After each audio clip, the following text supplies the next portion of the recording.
এখন বাজে প্রায় সকাল 6:30 নাগাদ। আর আমি ঘুম থেকে উঠে রেডি হয়ে পড়েছিলাম।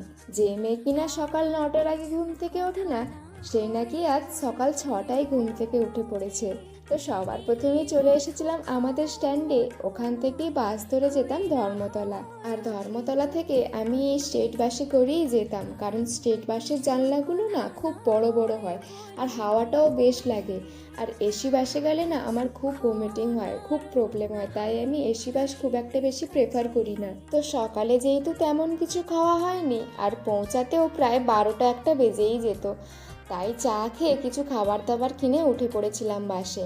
আর ইতিমধ্যে বাসও ছেড়ে দিয়েছিল। এই যে দেখুন, এখন দ্বিতীয় হুগলি সেতুর উপর দিয়ে যাচ্ছে বাসটি।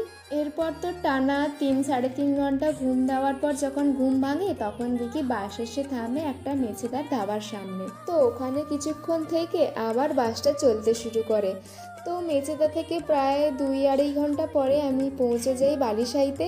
বালিশাই থেকে ভেবেছিলাম বাবা মার সাথেই যাব, তবে বালিশাই স্ট্যান্ডে নেমে যখন কল করি তখন বলে এখনও নাকি ঘর থেকে বেরোয়নি। তাই আমি টোটো ধরে চলে এলাম পন্তেশ্বরী।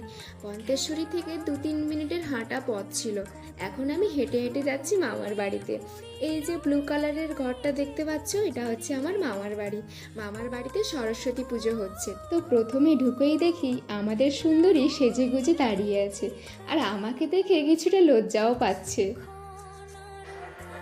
মানে বিকেলে খেয়ে নিবে, তারপর শুয়ে যাবো, তারপর খেয়ে নেবো, খাবো, তারপর শুবো, তারপরে বেজে গেলে মানে কিছু 2:30 বেজে গেলে চলে যাবো। কোথায় চলে যাবে?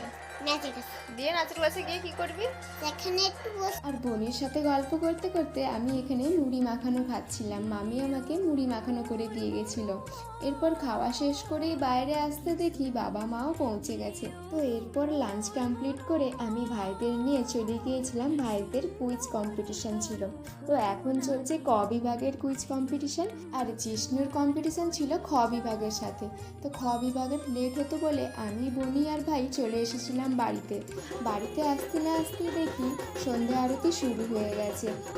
এই যে দাদাটা তাকাচ্ছে, এই দাদাটারই সরস্বতী পুজোর মানত ছিল, তাই আমার সরস্বতী পুজোতে মামার বাড়িতে আসা। তোমরা হয়তো এটা ভাবছো, আমি যে বাড়িটা দেখালাম তার সামনে তো কোনো প্যান্ডেল ছিল না, তো এখানে কি করে প্যান্ডেল চলে এলো? তো পুজোটা হচ্ছিল আমার ছোট মামির ঘরে, আর এনারা হচ্ছে আমার মায়ের পিসিরা। এরপর আমরা ডিনার করতে বসে পড়েছিলাম, কারণ ডিনারটা কমপ্লিট করেই আমরা বেরিয়ে আসতাম।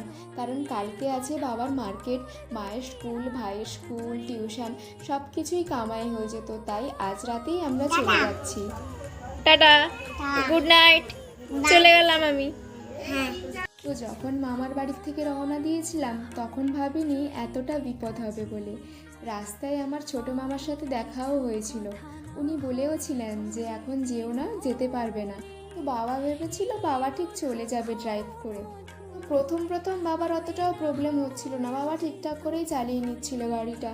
তারপরে খানিকক্ষণ বাদে পুরো ব্ল্যাঙ্ক, আমরা কিছু দেখতে পাচ্ছি না, পুরো সাদা, পুরো ধোঁয়া। কেউ একটা মানুষ দাঁড়িয়ে আছে, ওটাই আমরা দেখতে পাচ্ছি না। 1 হাত দূরে কি আছে আমরা সেটাই দেখতে পাচ্ছি না। গাড়ির সামনেটা পর্যন্ত আমরা দেখতে পাচ্ছি না। মানে আমরা তখন কি করব?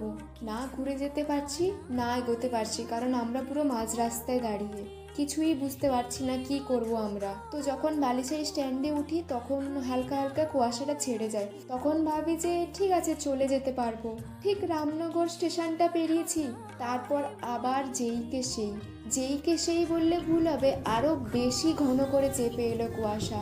একটা বিন্দু আমরা কিছু দেখতে পাচ্ছিলাম না। তো বাবা অনেক কষ্টে আন্দাজ করে ড্রাইভ করে করে আসছিল।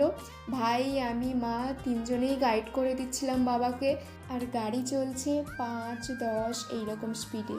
একটা বাস যাচ্ছিল সামনে, বাবা ভেবেছিল ওই বাসের পিছন পিছন আসবে, তবে বাসটাও যেতে পারেনি, বাসটাও থেকে গেল মাঝ রাস্তায়। কিন্তু আমরা কি করি, আমাদের তো বাড়ি পৌঁছাতেই হবে। তো কোনো রকমে বাসুলি মাকে ডেকে, আমাদের গোপাল ঠাকুরকে ডেকে ডেকে আমরা এসে পৌঁছালাম অবশেষে বাড়িতে। তো এতটাই খারাপ পরিস্থিতি ছিল আমাদের, আমরা কি বলবো।